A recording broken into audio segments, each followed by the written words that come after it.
నమస్తే. ఇన్నాళ్ళు నన్ను సపోర్ట్ చేస్తూ, ఎంకరేజ్ చేస్తూ మీ ప్రేమని నాకు అందిస్తున్న ప్రతి ఒక్కరికి కృతజ్ఞతలు. అలాగే ఈ వీడియో కూడా ఖచ్చితంగా మీకు ఉపయోగపడుతుంది. లైక్, షేర్ అండ్ సబ్స్క్రైబ్ చేసి మీ సపోర్ట్‌ని నాకు అందించండి. అలాగే ఈ వీడియో పట్ల మీకున్న అభిప్రాయాన్ని కామెంట్ సెక్షన్‌లో కామెంట్ చేసి తెలియజేయండి. ఇప్పుడు వీడియోని చూద్దాం. నమస్తే. Welcome to our channel. నేను పద్మిని. ప్రస్తుతం మనతో పాటు ప్రముఖ ఆధ్యాత్మికవేత్త, వాస్తు జ్యోతిష పండితులు కేఎస్ఆర్ గారు మనతో పాటు ఉన్నారు. మాట్లాడదాం. సార్ నమస్తే సార్. నమస్తే అమ్మ. బాగున్నారా సార్?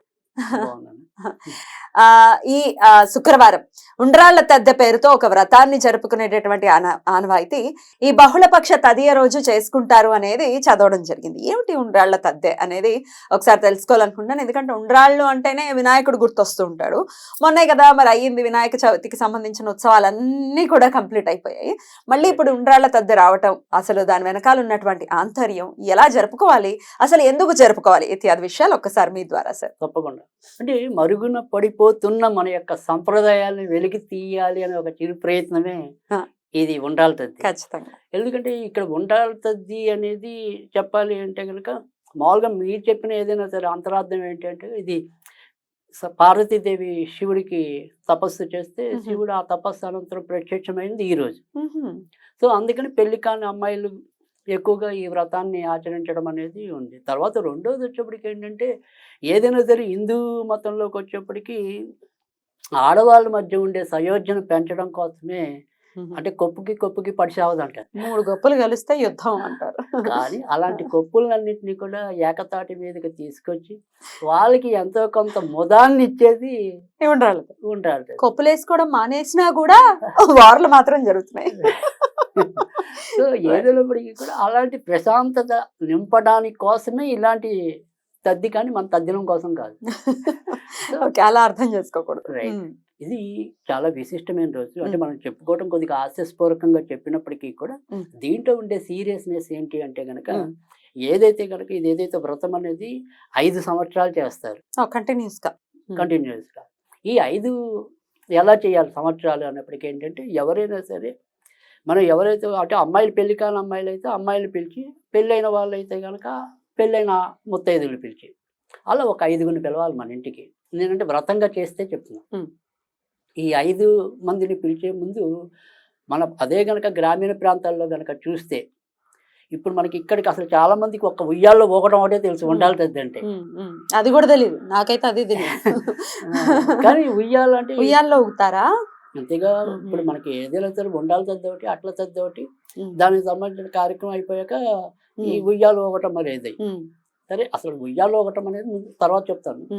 సో ఫస్ట్ అయితే మనం చేయవలసింది ఏంటంటే మనం ఎవరినైతే పేరంటానికి పిలవాలనుకుంటున్నామో నేను ముందు రోజు సాయంకాలం పాత రోజుల్లో ఏం చేసేవాళ్ళంటే వాళ్ళకి గోరింటాకు కొద్దిగా ముద్ద, తర్వాత పసుపు కుంకుమ, తర్వాత అప్పుడు మరి ఇప్పుడంటే షాంపూలు కానీ అప్పుడు మరి కుంకుడుకాయలు ఇవి ఇచ్చి వాళ్ళకి పిలిచేవారు. మీరు ఇలా రావాలి, రేపు రండి అని, మా ఇంటికి రండి అని. వాళ్ళు ఏం చేయాలి, ఇవన్నీ పెట్టుకుని స్నానం చేయాలి. ఆ స్నానం చేసి వీళ్ళ ఇంటికి రావాలి. సో అందుకని అటు పిలిచే వాళ్ళకి పిలిపించుకునే వాళ్ళకి ఇద్దరికి కూడా మహద్భాగ్యాన్ని అందించే పండగ ఉండ్రాళ్ళ తద్ది.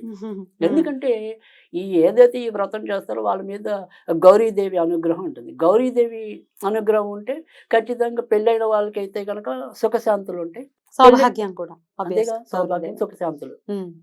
అందుకే ఇప్పుడు కూడా మనం పెళ్ళిళ్ళు మొట్టమొదటి గౌరీ పూజ. సో ఆ రకంగా బాగుండటం కోసమే మనం చేస్తాం.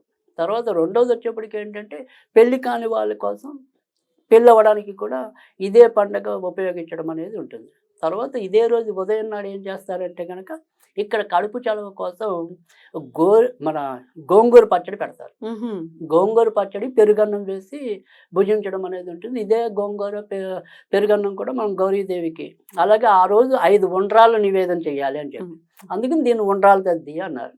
ఎందుకంటే గణపతికి ప్రీతికరమైనవి ఉండ్రాళ్ళు. గణపతిని సంతృప్తి పరిస్తే అమ్మ ఆనందించినట్టు, అబ్బా నా కొడుకుని అంత బాగా చూశారు వీళ్ళు. సో అందుకని ఆ రకంగా అక్కడ గౌరీదేవి మన పట్ల శాంత స్వభావంతో ఉండటం అనేది ఉంటుంది.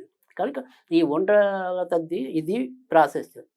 తర్వాత రెండోది వచ్చేప్పటికి ఏంటంటే ఉయ్యాల అనేది ఏంటంటే ఏదైనా సరే మన జీవితంలో అమితమైన ఎత్తుకి ఎదగటం, కానీ ఎత్తుకి ఎదిగినప్పుడు పడతావనే విషయాన్ని కూడా గుర్తుంచుకోవటం. అంటే జీవితం అనేది ఎప్పుడు కూడా ఒక నియంత్రణలో లేకపోతే కనుక ఒకసారి ఉన్నట్టుండి బోర్ల పడవచ్చు మన జీవితం. ఆ రకంగా ఉయ్యాల అనేది ఇక్కడ వేడుకగా తీసుకురావటం అంటే మనం తప్పు చేస్తే బోర్ల పడతాం. అలాగే తప్పు చేయనంత కాలం కూడా ఆనందంగా దాని అనుభూతిని పంచుకుంటాం. అందుకని ఇక్కడ మనం స్వర్గీయ జాలాది గారి మాటలు గనుక గుర్తు చేసుకుంటే, కన్ను తెరిస్తే ఊయల, కన్ను మూస్తే మోయాల. మోయాల.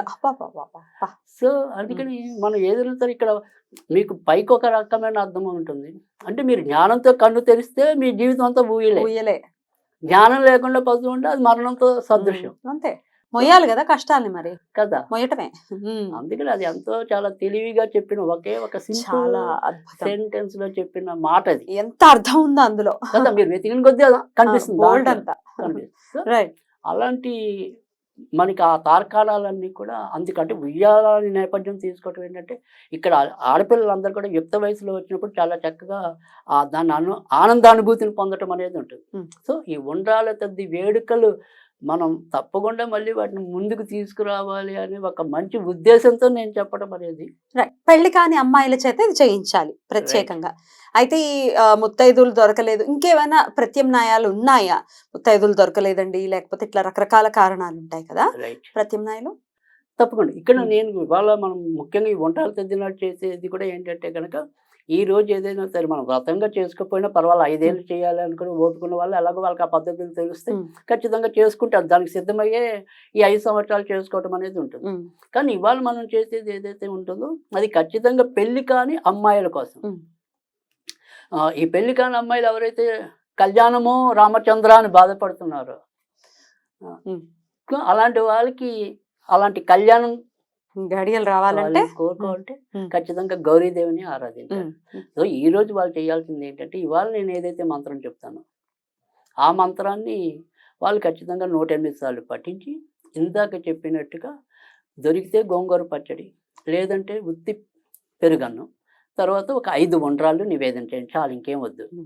ఆ రకంగా చేస్తే సాధ్యమైనంత తొందరలోనంటే ఇప్పుడు నేను ఏదైతే చెప్పానో అది 21 రోజుల తర్వాత పఠించండి. ఉత్తి రోజులు మీరేం చేయక్కర్లేదు, కేవలం ఆ మంత్రాన్ని మాత్రమే పఠించండి.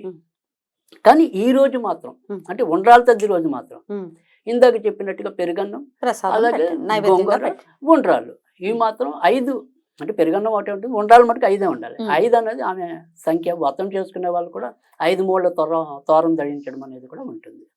సో ఇక్కడ ఆ మంత్రం ఏంటి అంటే కనుక, క్లీం గ్లౌం కళ్యాణ గౌర్యే శీఘ్ర సాఫల్యం కురు కురు. క్లీం గ్లౌం కళ్యాణ. మళ్ళీ తల్లిదండ్రులు చేయకూడదండి? సెకండ్ ఆప్షన్ అది. Second option. మా పిల్లలు చేయరు అని అంటుంటారు కాబట్టి, ఒకవేళ చెయ్యని పక్షంలో మనం సాధ్యమైనంత వరకు తేలిగ్గా ఉండేవి, పెద్దగా నియమ నిష్టలతో పని లేనివే ఎక్కువ చెప్తాను. అది కూడా మన వల్ల కాదంటే ఎప్పుడైనా సరే ఇంకా తల్లే పాప, అన్నిటికీ పాపాల భైరవరాలు ఆవిడే ఆవిడే మోస్తూ ఉంటుంది కాబట్టి తల్లి చేసుకోవచ్చు. రైట్ అండి, చాలా అద్భుతంగా మాకు వివరించారండి. కృతజ్ఞతలు. నమస్కారం.